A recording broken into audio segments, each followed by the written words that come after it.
Hey guys, Tim and Shauna from Punk Rope, and as you can see, today's tutorial is about Tabata. I'm going to jump into the frame for just a sec. We're going to have a brief conversation, and then Shauna's going to do a little Tabata demo for you.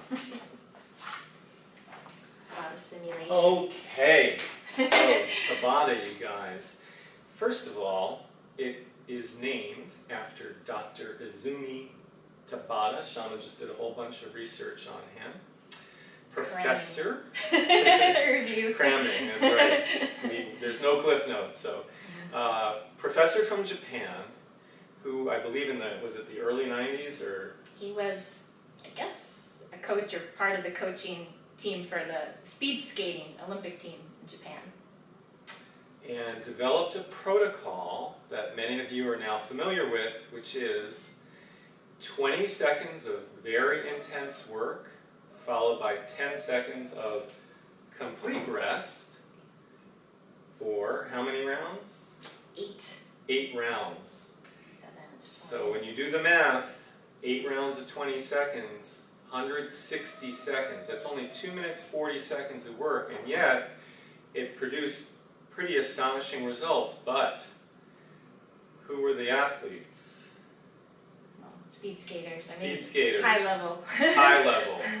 Olympic level. They were already tops, and you're trying to get like top of the tops. Yeah. And that means that you're working at very high, very highly trained metabolic systems, and so this type of training is meant to add even a better ability to sustain your performance level, like working at a high intensity without, what's the technical term, bonking, like that's just done, right. Because you're alternating your metabolic systems. When you get out of breath, it's called anaerobic, and then when you are breathing, that's aerobic. That's probably the best way to break down the two most big, the most well-known metabolic. Is it like gears that your body goes into? Yeah. So basically you're trying to be able to be in an almost out of breath state. And when that happens, you get the anaerobic, and then your muscles are doing the work with technical, your oxidative respiration in your muscles will adapt to that intensity and the short rest to just get enough of the circulation back through the heart and lungs.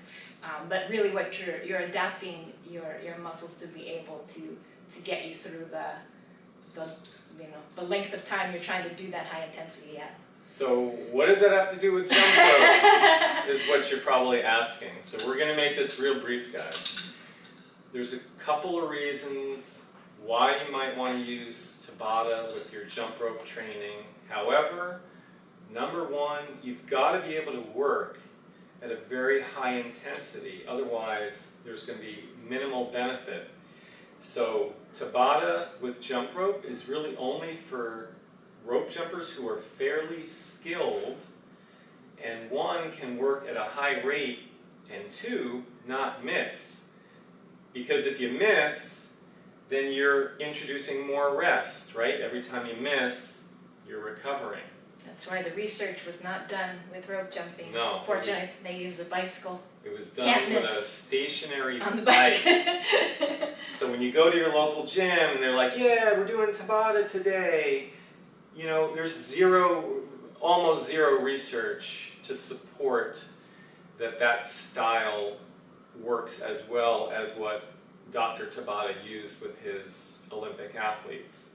We do think it is beneficial, but we don't have a lot of data. Most of the population doing burpees for 20 seconds with 10-second rest try to do 3 sets of that.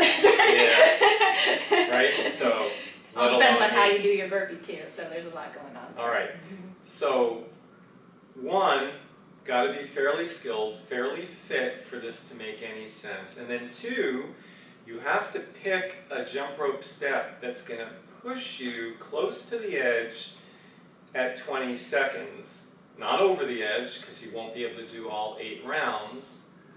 not well below the edge because it won't be intense enough. So there may be some trial and error. So Shauna is going to show you jump rope Tabata with the alternating footstep, because that's challenging for her to turn at a rapid rate and perform that step. For somebody else, it might be a skier jump or a belt jump, or if you're very fit, double unders. A lot of possibilities. We just want to show you how this is going to look. I'm on the clock. I'll be counting down the 20 seconds and then the 10 seconds of rest. Shauna's going to attempt 8 rounds. We'll see. We don't know. We did not rehearse this. We'll see how she does. And then we'll do just a very brief recap at the end. To be honest, if we wanted to be scientific, and we're not, there would need to be some kind of cadence monitor. Because one thing with your alternating footstep, or if you're doing this with running or sprinting, is you're slowing down possibly, which is the difference between something like a double under or 2-footed steps. There's a cadence that the modification of how intense you're going is not as easily modified. Right. So doing the stuff I'm doing, you do have to be aware of challenging yourself. Yes. So for that reason, if you do choose to do this, you might want to have a friend take a video of you, or you videotape yourself, so you can actually count how many reps you were able to do in each 20-second bout, and see if that declined or increased or held steady. Without further ado, it's basically going almost as fast as you can. For me, I'm going almost as fast as I can with my feet, but just a little bit below, and almost as fast as you can turn. All right, guys. So again, unrehearsed. If Shauna misses, she misses. I'm not gonna stop the clock, right? That's not gonna make sense. You wouldn't be able to do that on your own. To do this, you'd probably need some kind of interval timer. I'm just using a Timex Triathlon watch, which is gonna beep at the end of the 20 seconds. So I'm gonna give Shauna a countdown of 3, 2, 1, and go. Go. Oh, I thought we were demonstrating.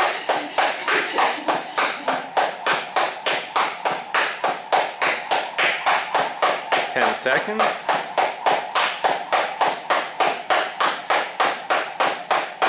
3, 2, 1, and recover.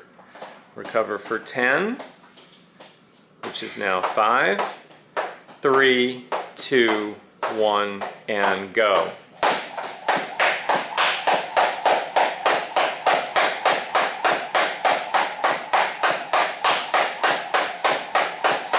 Ten seconds.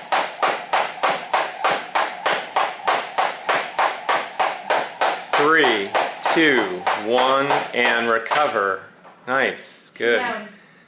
This is 2 down. This is hard, guys. She may not get through 8. We don't know. 3, 2, 1, and go. And that's fine. That's good information. Same with yourselves. You may pick a movement and get started, and then realize after 4 rounds, it's not going to happen. We got 3, 2, 1, and recover.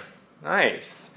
So that's 3 down, 5 to go, in 3, 2, 1, and go. And I can't tell you what Shauna's cadence is. I can only approximate. It's fast. She's doing great though. 3, 2, 1, recover. 4 down, guys, 4 left. So now it's 80 seconds of work to go. Minute 20. 3, 2, 1, go. This is the 5th set. But think of it this way, if you were sprinting as fast as you could for 20 seconds, you would be exhausted. And there's no way 10 seconds would be enough recovery. We got 3, 2, 1, and recover. 3 left. 3 left, so that's 1 minute of work to go. You can tell she's pushing really hard. 3, 2, 1, go. This is the 6th set. She's doing amazing. So good. 3, 2, 1, recover. 40 seconds left. 2 bouts to go. This is the next to last bout. In 3, 2, 1, and go.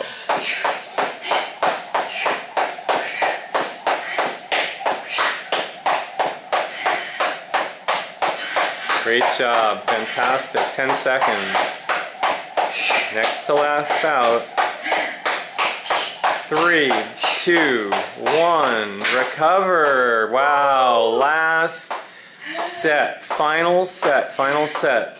Can Shauna get through this? 3, 2, 1. Go for the last time. Final set. So far, perfect. She's got 10 seconds. Look at this. 5 seconds. 3, 2, 1. Done. Wow, that was amazing. And she's never done that before, ever. And she had a perfect 8 rounds, not a single miss. Now, whether she slowed down slightly, she said she did. But she was still able to sustain the step. You can tell she was breathing extremely heavy. She's still recovering. And after that, of course, you would cool down and stretch for quite some time because there was a lot of hip flexion. Things are going to tighten up. You need to bring it all down nice and slow. But that gives you an idea, guys. Now, Shauna's well trained. She's an excellent rope jumper. But 8 sets of 20 seconds was really, really challenging. So don't take it lightly. You might think, oh, it's 2 minutes 40 seconds of work. That's nothing. No, no, no, no, no, no. You will be very surprised if you push yourself. So again, jump rope Tabata. Let's do it again. Useful to train the anaerobic system. Not all of you need to do that. But again, if you're going to try this, make sure you pick a step that you're competent at, that you can really crank up the intensity, that you're not likely to miss more than 1 or 2 times. Think about what you're training for, and let us know how you do. So if the video was helpful, give us a thumbs up. Thanks for subscribing. If you have questions, jot them down in the comments below, and we really try to be good about getting back to people very quickly. Okay, guys, and let us know what you want to see next time. Okay? All right, thanks for joining us. We'll see you soon.